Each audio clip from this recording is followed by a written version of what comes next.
gestion et le montage de l'opération et le suivi administratif et les difficultés administratives. Et puis le suivi de chantier qui se fait aussi avec vous, jusqu'au choix des stores, directeur d'heure, c'est ça? La couleur des stores et directeur d'heure.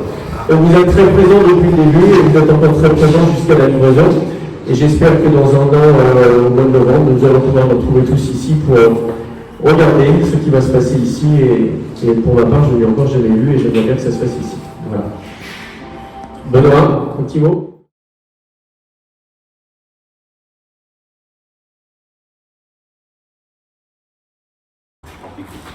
Ça va pas être très long, j'ai fait. J'ai pas présenté pour remercier tout le monde et pour expliquer ce qu'est Vertim. Donc bienvenue à Vertim, un nouveau lieu de vie Sablais. Merci pour votre présence. Mon frère et moi, qui est là, sommes originaires des Herbiers. Nos parents ont créé la boulangère, dont on a découvert ce matin qu'ils étaient le sponsor de la Mini Transat. On ne le savait pas avant. Et nous investissons dans l'hôtellerie depuis 10 ans. Vertim, c'est d'abord notre rencontre avec Eiffage Immobilier en avril 2019. C'est un travail de 3 ans avec Bloc Architecte, qui est une agence d'architecture, en relation étroite avec la mairie des Sables. On a ainsi imaginé ensemble, j'insiste sur le mot ensemble, une grande villa balnéaire ouverte sur le quartier du port et sur la ville. Les architectes Charles Charrier et Maurice Durand ont façonné l'histoire balnéaire des Sables-d'Olonne. Fort de leur empreinte, Vertim s'arroge des grands principes d'une architecture très dessinée, où la vue compte autant que la lumière. Vertim est symétrique, à forte pente, 2 pignons se retournent en façade pour aller chercher les vues mer. Flanqué d'une marquise périphérique et d'une serre en terrasse panoramique, Vertim, par son dessin, fait clairement référence au motif de l'architecture balnéaire. Elle en reprend les signes et en livre une version contemporaine. Une villa d'aujourd'hui doit être de son temps, exigeante d'un point de vue environnemental, confortable, agréable, mais également ouverte sur son quartier et son territoire. Vertim s'inscrit ainsi dans le développement des Sables-d'Olonne et de son port.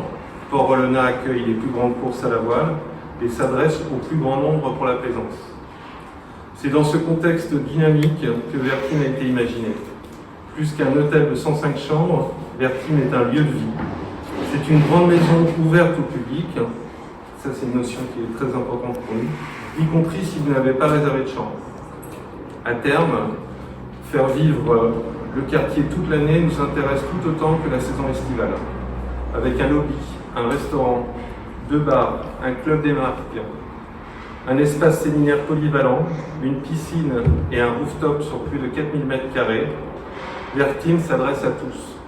Sablais, professionnels ou touristes, quel que soit l'âge et quel que soit le moment de l'année, en séjour court ou long, le week-end ou la semaine, pour travailler ou simplement boire un verre, partager un repas ou se détendre.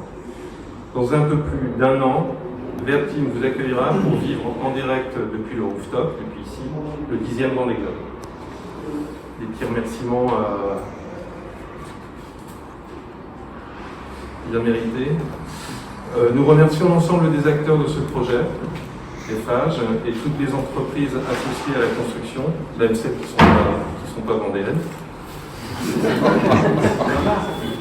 Bloc Architecte, Standard, Rich Design, Cetrac, Solab, Icori, Arzel, Fortiche, Yodel, l'Agence de l'Hôtellerie, BDO, Artema, le Crédit Mutuel, le Crédit Agricole, Unite, qui assurera la gestion de Vertim à son ouverture, qui sont avec nous aujourd'hui, et bien sûr la mairie des Sables et les Sablais pour leur accueil. Alors je passe la parole à Pierre-Yves Legage de la société Arzel, qui va compléter, qui est à l'origine de la conception hôtelière de Vertim.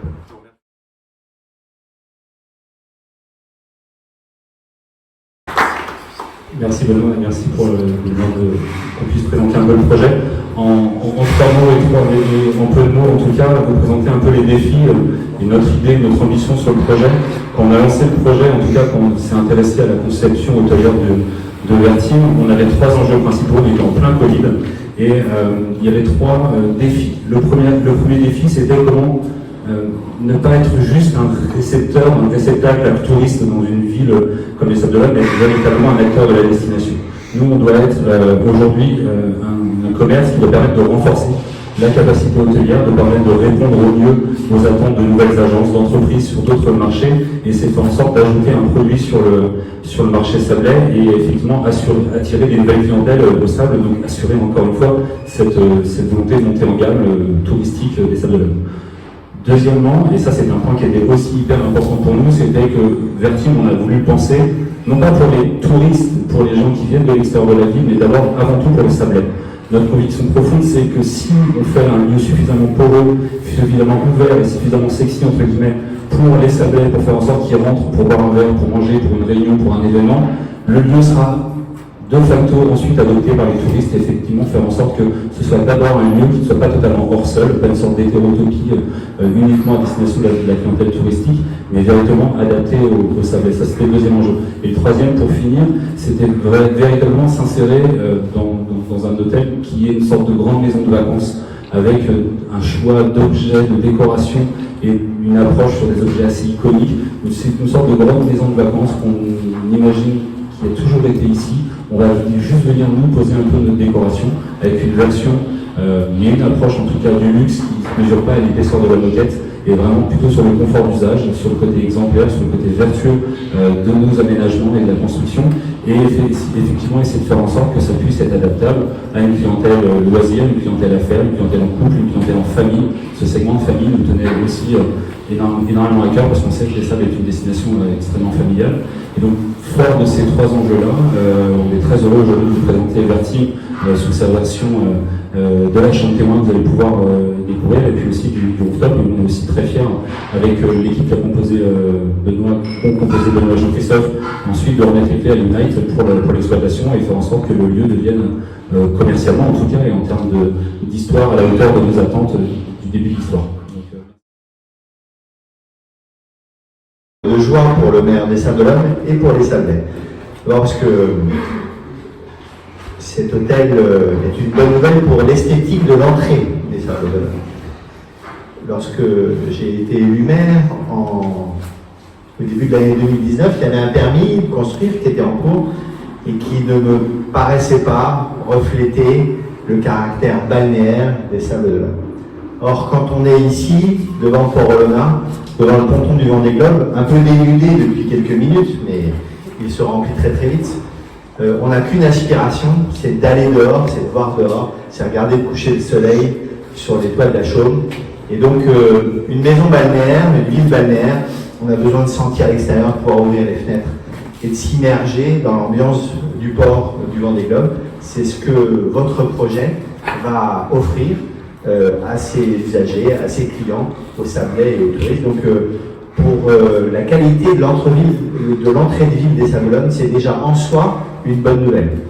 Le précédent projet était très fermé et très urbain. Il aurait pu se retrouver à Nuremberg comme à New York. Mais là, ici, on est aux Sables d'Olonne et vous avez créé l'atmosphère d'une villa balnéaire sablaise. C'est votre projet, c'est votre ambition et c'est aussi la nôtre. Et donc on est très heureux.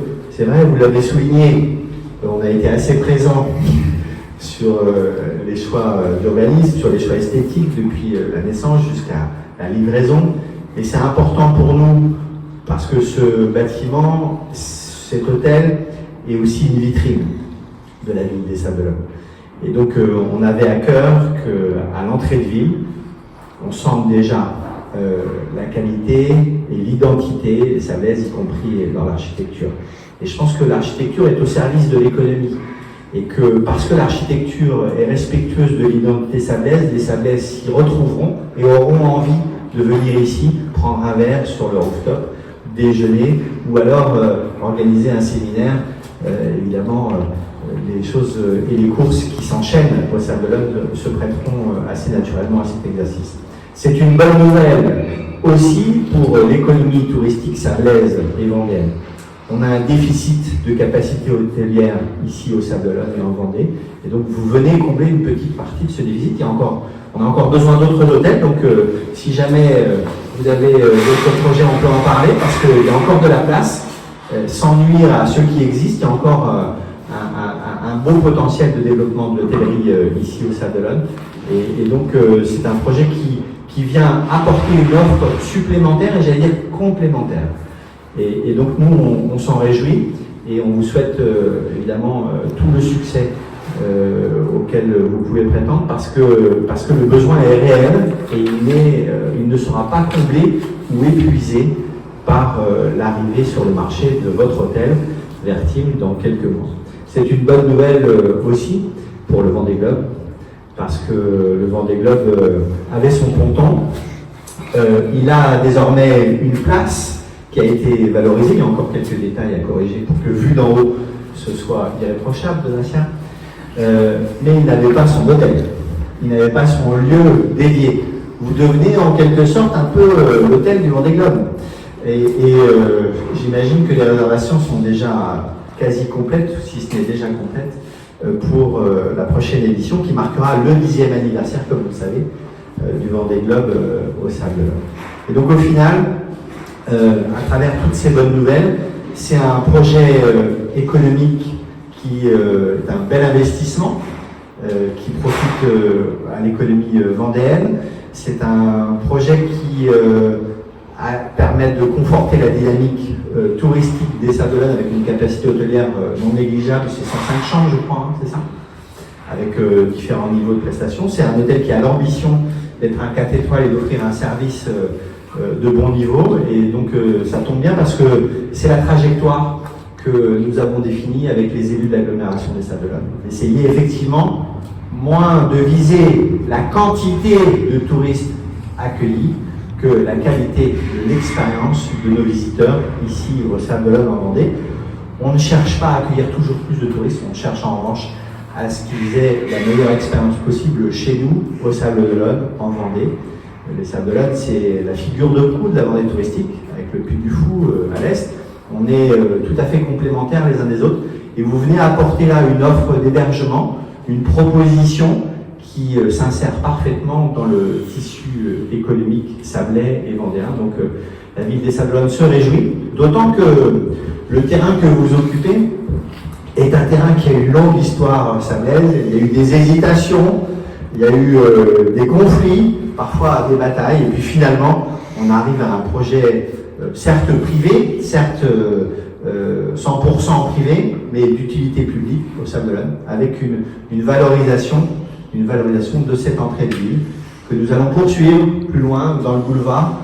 La ville a acheté, vous le savez, les anciens locaux de France Télécom, et nous voulons améliorer la qualité perçue à l'entrée de la ville des Sables d'Olonne, et le chemin que vous avez tracé, le dessin que nous avons validé ensemble, ouvre la voie à la valorisation de ce boulevard qui est l'entrée principale des Sables d'Olonne. Donc la collectivité, après vous, après l'investissement privé, viendra compléter vos efforts pour valoriser, embellir cette entrée de ville.